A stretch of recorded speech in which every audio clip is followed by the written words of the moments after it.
嘿，大家好，欢迎来到普通人 Common Man 的频道，我是你们的观察人。今天我们要来聊一个在职场上流传已久，甚至可以说是世界未解之谜等级的话题。这个话题，我相信荧幕前的每一位，只要你有上过班，或者你身处在一个超过3个人的团体里，你一定都亲眼目睹过。而且我敢打赌，每次看到这种现象，你心里除了充满问号之外，更多的其实是愤怒，是不甘心。这个现象就是毫无逻辑的偏爱。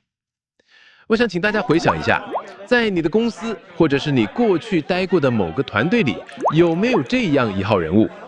我们先来画个像，这个人呢，我们姑且叫他小 A 好了。小 A 的工作能力，说实话非常的一般，甚至可以说是有点抱歉。每次开会的时候，大家都在疯狂记笔记、想策略，只有小 A 眼神涣散，好像灵魂出窍了一样。交报告的时候，别人是检查3遍，他是错字连篇，甚至在关键时刻，他还经常掉链子，给团队捅个大篓子，最后都要靠别人来帮他擦屁股。照理说，在现代这种讲究 KPI、讲究狼性文化、讲究优胜劣汰的残酷职场里，小 A 这种人理论上应该活不过试用期，对吧？按照达尔文的进化论，他应该早就被淘汰了。但是最不可思议的事情发生了，你的主管，那个平常精明能干、对你们挑三拣四，连标点符号错了都要骂半小时的主管，偏偏就对这个小 A 情有独钟。这不是一般的喜欢，这是一种近乎溺爱的包容。不管小 A 犯了什么低级错误，主管的第一反应永远不是生气，而是帮他找借口。主管会说：“哎呀，小 A 也不是故意的啦，他其实很努力啦。”或者说这件事也不能全怪他，是客户那边没讲清楚。甚至有的时候，当其他部门来投诉小 A 的时候，你们那个平常最怕事的主管，竟然会像护犊子的母鸡一样挺身而出，帮小 A 挡子弹。这时候，身为旁观者的你，心里一定在想，这肯定有鬼。于是办公室里的流言蜚语就开始了，大家会开始猜测，这个小 A 该不会是老板的私生子吧？还是他是老板的远房亲戚？或者是他抓住了老板什么不可告人的把柄，老板被他勒索了？甚至更八卦一点的，会觉得这2个人是不是有什么不可描述的私人关系？但是我告诉大家，根据我的观察以及许多灵性案例的分析，这上述的猜测有90%都是错的。他们既没有血缘关系，也没有利益交换，更没有什么不可告人的秘密。这就是最让人崩溃的地方，这一切的不合理，完全没有逻辑。如果是有利益交换，我们还能理解，毕竟有钱能使鬼推磨。但这种纯粹的无条件的偏爱，才是最让人百思不得其解的。如果我告诉你，这一切的不合理，其实在更高的维度来看都是必然的呢？如果我告诉你，这段看似荒谬的职场关系，其实早在几百年前，甚至几千年前就已经写好了剧本呢？今天，我们就要暂时抛弃那些管理学、心理学的教科书，我们戴上一副灵魂的眼镜，从灵魂契约和能量颜色这2个角度来彻底破解这个职场谜团。相信我，听完今天的故事，你下次再看到这种事，你不会生气，你只会会心一笑。好，我们正式开始。首先，我们要引入的第一个概念叫做灵魂的辨识。我们之前在聊量子力学的时候提到过一个概念，叫做量子纠缠。2个曾经发生过交互作用的粒子，即便后来被分开到了宇宙的两端，它们之间依然保持着一种神秘的感应。一颗粒子变了，另一颗也会瞬间跟着变。人与人的灵魂其实就是2团巨大的能量体。当我们在转世的过程中，我们会和一群特定的灵魂反复的相遇。这群人在灵性学上被称为灵魂家族或者业力团体。大家不要以为灵魂家族就是你这辈子的爸爸妈妈或者兄弟姐妹，不是的。灵魂家族的成员可能会扮演各种各样的角色，有的时候他是你的爱人，有的时候他是你的敌人，有的时候他就是你的老板。回到刚才那个主管和小 A 的例子，为什么主管会对小 A 有无缘无故的爱？极有可能的情况是在某一个前世，他们的关系是完全对调的。我们来想象一个故事场景，假设在500年前的一场战场上，现在的这个主管在内世可能是一个受审重伤、奄奄一息的小兵，而现在的这个废材下属小 A 在内世可能是一个路过的村民，或者是他的战友。在那个冰天雪地、孤立无援的时刻，是这个村民救了这个小兵，他把唯一的一口粮食给了他，或者背着他走了10里路，保住了他的性命。那个小兵在临死之前，或者在获救之后，他的心灵深处产生了一股巨大的感激和一股强烈的亏欠感。他在灵魂层面发了一个愿，或者签了一份灵魂契约。他在心里默默地说：这份人情太重了，如果有来世，换我来照顾你；如果有来世，我要给你无条件的保护，让你衣食无忧，以此来偿还这份恩情。这份契约被深深地刻录在他们的灵魂档案里。然后时间快转到了2026年的现代欧办公室。轮回转世是一个很奇妙的机制，它会重新洗牌，让你们换个身份再相遇。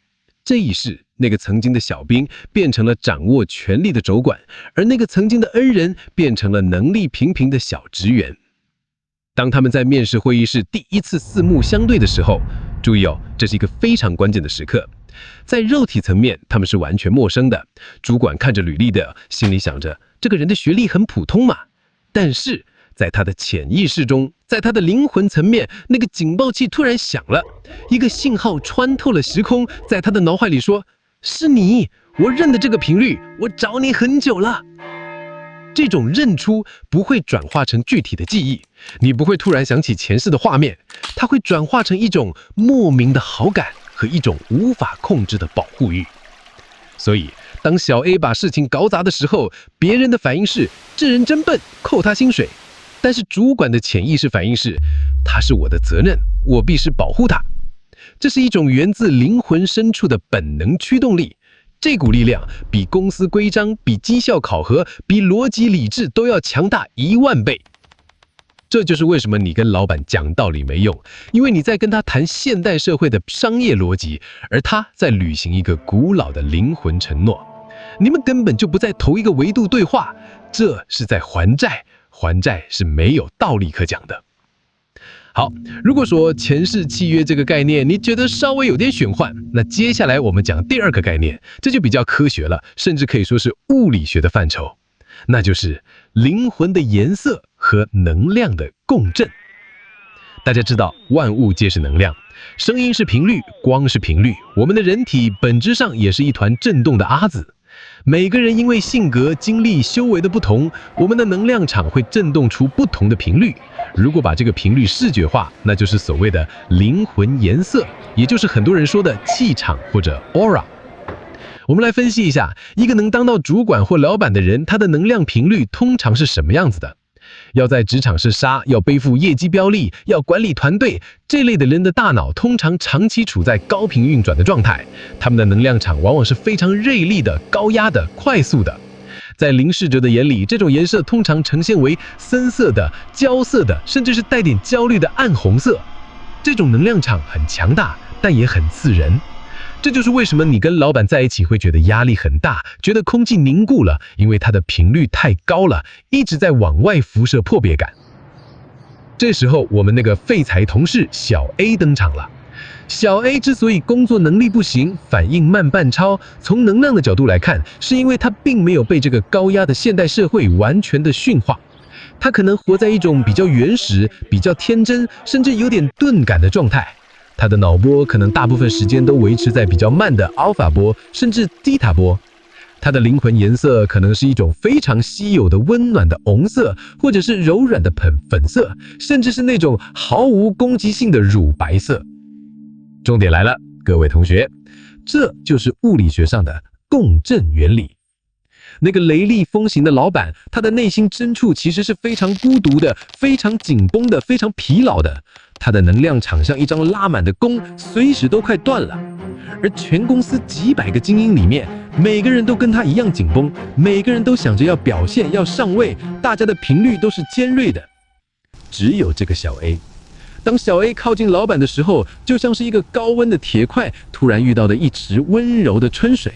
小 A 那种缓慢的、温暖的、毫无攻击性的频率，会瞬间中和掉老板身上的焦虑和戾气。这是对老板来说的一种巨大的能量疗愈。也就是说，老板只要看到小 A， 或者只要小 A 待在办公室里面，老板就会觉得莫名的安心、放松，觉得血压都降下来了。这就是小 A 在这个公司的隐形价值。它的价值不是写了多少代码，不是谈了多少客户，而是它充当了老板的能量稳定剂或者情绪按摩机。这种价值是写不进 KPI 里的，但是对老板来说却是刚需。就像有些人需要吸猫吸狗才能放松一样，这个老板需要吸这个员工的能量才能维持平衡。这也就是为什么你越努力，老板越不喜欢你。因为你越努力，你的频率就越尖锐。你越想证明自己，你的能量就越带有目的性和侵略性。当一个焦虑的老板遇到一个焦虑的员工，这就是两把刀子撞在一起，只会火花四溅。而那个笨蛋同事，他是一团棉花，刀子砍在棉花上，那是老板最舒服的时刻。这就是我们常说的投缘。所谓的缘，拆解到微观物理层面，就是频率的互补与共振。讲到这里，我想大家的疑惑应该解开了一大半，但是还有最重要的一个问题：身为普通人的我们，身为那些明明很努力却得不到宠爱的蓝色或灰色员工，我们该怎么办？难道我们也要学小黑那样开始摆烂装笨，去迎合老板的频率吗？千万不要！注意听哦，这是我今天最想告诉大家的一句话。千万不要为了讨好任何人去扭曲你自己的灵魂颜色。首先，频率是装不出来的。小 A 的那种钝感是天然的，是他的灵魂特质。如果你明明是一个精明能干的人，却硬要去装傻，你的能量场会变得非常别扭，非常浑浊。老板不是傻子，他能感觉到那种虚伪，这只会让他更讨厌你。其次，更重要的是，你需要明白这一切的本质。那个主管和那个下属，他们正在演绎出属于他们的戏码，但是他们前世的约定是他们的因果，是他们的能量交换游戏。这个游戏与你无关。你之所以会生气、会嫉妒，是因为你把老板的偏爱当作是对你能力的否定。你觉得老板喜欢他，不喜欢我，一定是因为我不够好。错了，大错特错。老板喜欢他，纯粹是因为他需要那个暖宝宝，而你是一把好用的手术刀。你有你的价值，不需要通过这件事来证明。当你戴上这副灵魂的眼镜，看懂了这一层关系之后，你心里应该要有一种释怀。下次再看到老板帮那个笨蛋同事收烂摊子，你不要翻白眼，你要在心里默默地对他们说：哦，原来如此，看来你们这辈子的债还没还完呐。辛苦了，你们慢慢演，我就不奉陪了。你要做的是什么？是专注于打磨你自己的光芒。你是蓝色，就做最纯净、最明亮的蓝色；你是红色，就做最热情、最耀眼的红色。这个世界很大，职场也很大，你要相信频率法则是不会骗人的。既然这个老板跟你的频率不共振，那只能说明一件事：他不属于你的灵魂家族，或者他不是那个能激发你最大潜能的人。只要你保持你的频率的纯粹，不要被嫉妒和怨恨污染了你的颜色，总有一天你会吸引到那个跟你在同一个频谱上的人。也许是你的下一任老板，也许是一个赏识你的合作伙伴，又或者是一个懂你的创业队友。当你遇到他们的时候，你也会体验到那种不需要太多言语就能彼此信任、彼此欣赏的默契。所以别再为了别人的剧本而生气了。职场很实际，但灵魂很诚实。